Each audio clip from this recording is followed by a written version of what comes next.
Day 3 New Zealand और England के दरमियान इंग्लिश ने बैटिंग का आगाज़ किया, लेकिन आते ही कीवी के बॉलर ऐसे जपटे जैसे सदियों के भूखे हों।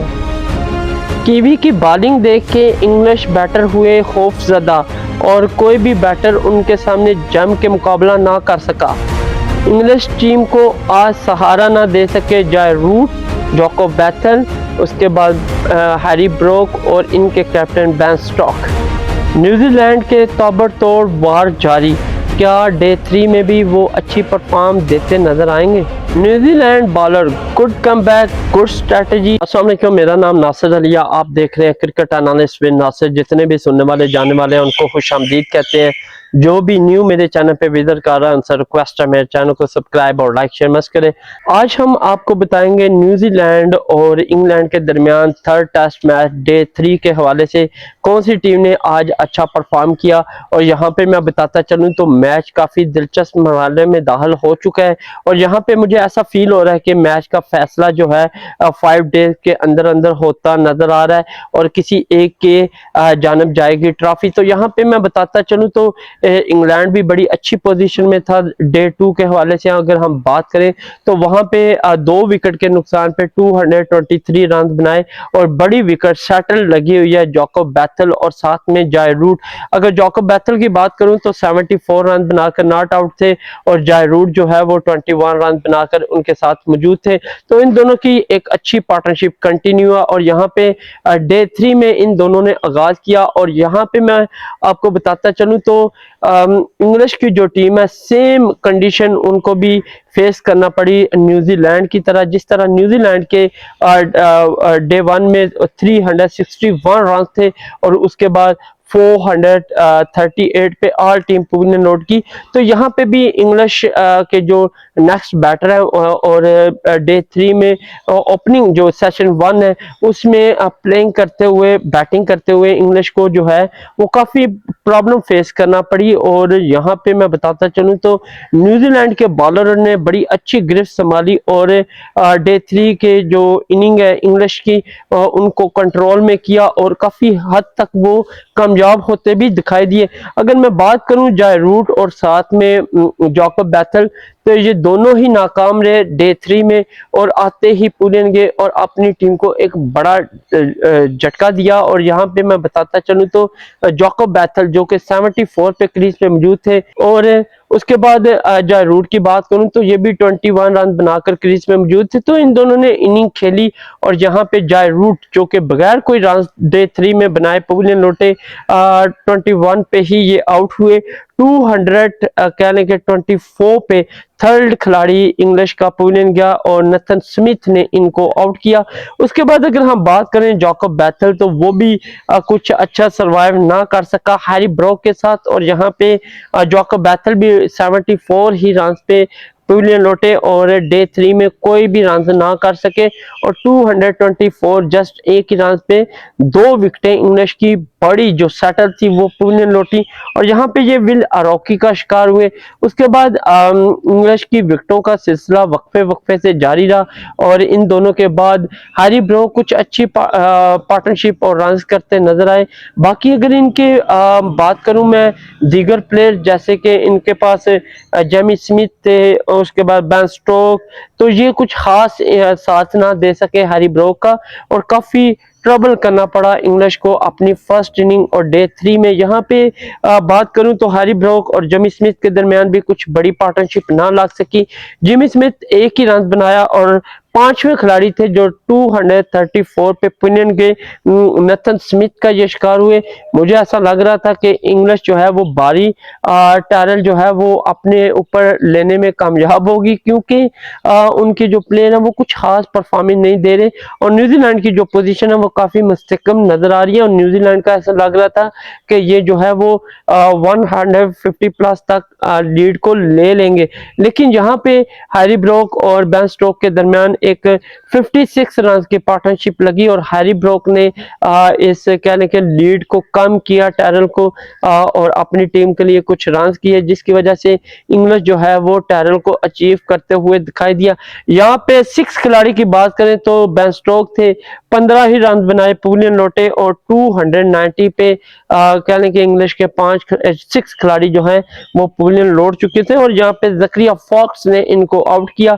उसके बाद अगर हम बात करें हैरी ब्रोक की, तो हैरी ब्रोक उसके बाद गोज अथंजन के साथ कुछ लंबी और ह्यूज पार्टनरशिप ना लगा सके और इन दोनों की अगर हम बात करें तो यहाँ पे 32 रन की पार्टनरशिप हुई और हैरी ब्रोक 58 रन बनाने में कामयाब हुए, शानदार स्कोर किए। और हैरी की बात करें तो ये काफी तेज भी खेलते हैं जिसकी वजह से इनका जो स्कोर बोर्ड है वो काफी तेजी से ग्रोथ करता है और आज भी इन्होंने अपनी टीम के लिए अच्छा स्कोर सेट किया और कोशिश की कि जितना हो सके टैरर को कम किया जाए। और जेमी स्मिथ जो हैरी ब्रोक जो है वो 58 पे हिम्मत आ रहे और 7वें खिलाड़ी थे जो 322 पे पवेलियन लौटे और यहाँ पे ये जकरिया फॉक्स का शिकार हुए।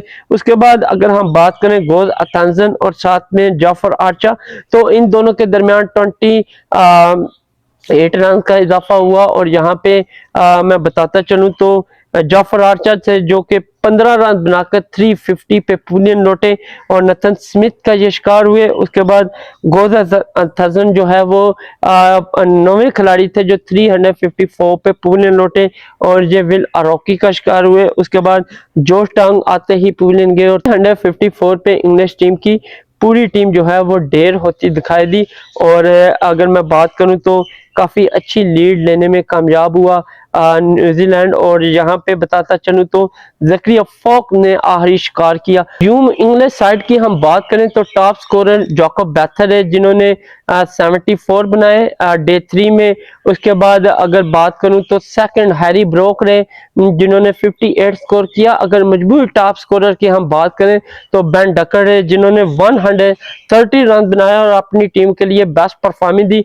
यहाँ पे मैं न्यूजीलैंड के टॉप विकेट टेकर की बात करूं तो नथन स्मिथ रहे जिन्होंने 4 खिलाड़ियों को आउट किया, जकरिया फॉक्स 3 और विल अरोकी भी 3 खिलाड़ियों को आउट करने में कामयाब रहे। तो यूं अब देखना है कि क्या इंग्लिश बॉलर जो है न्यूजीलैंड को सेकंड इनिंग में कम स्कोर पे ढेर करने में कामयाब होंगे।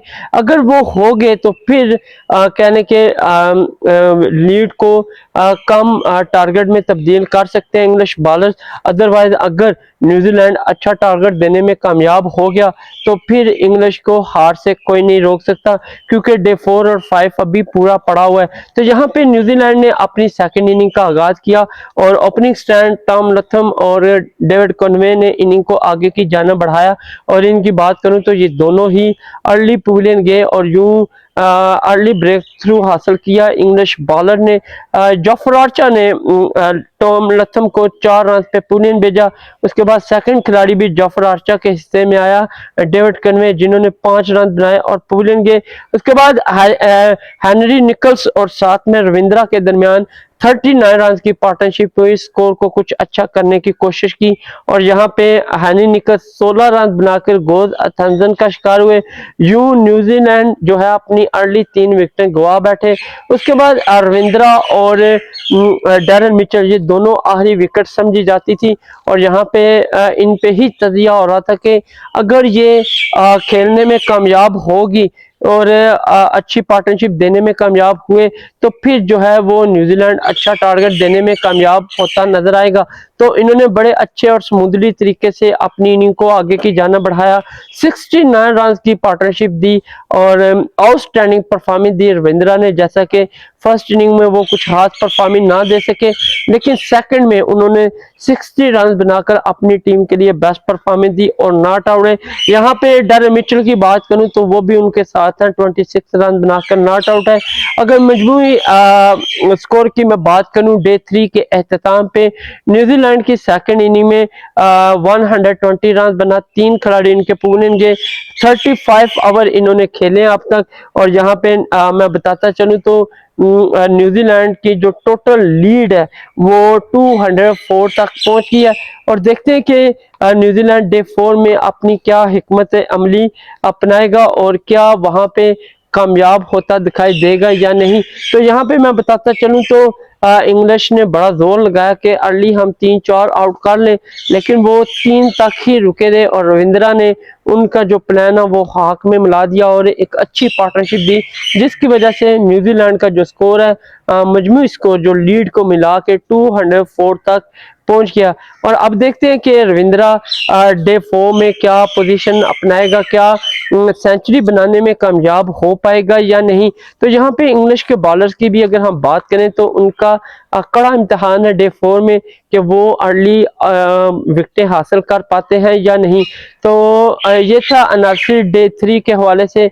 होप कि आपको पसंद आया होगा। कमेंट सेक्शन में लाजमी राय दीजिएगा कि आपको कौन सी टीम इस पूरे टेस्ट मैच में बारी नजर आती है। तो यहाँ पे डे 3 की भी अगर हम बात करें तो टोटली डे 3 जो है वो आज का न्यूजीलैंड के नाम रहा, क्योंकि एक तो उन्होंने अर्ली इनको पवेलियन भेजा और दूसरा जो है वो बैटिंग में भी गिरफ्त जमाई और लीड को 204 तक पहुंचाया।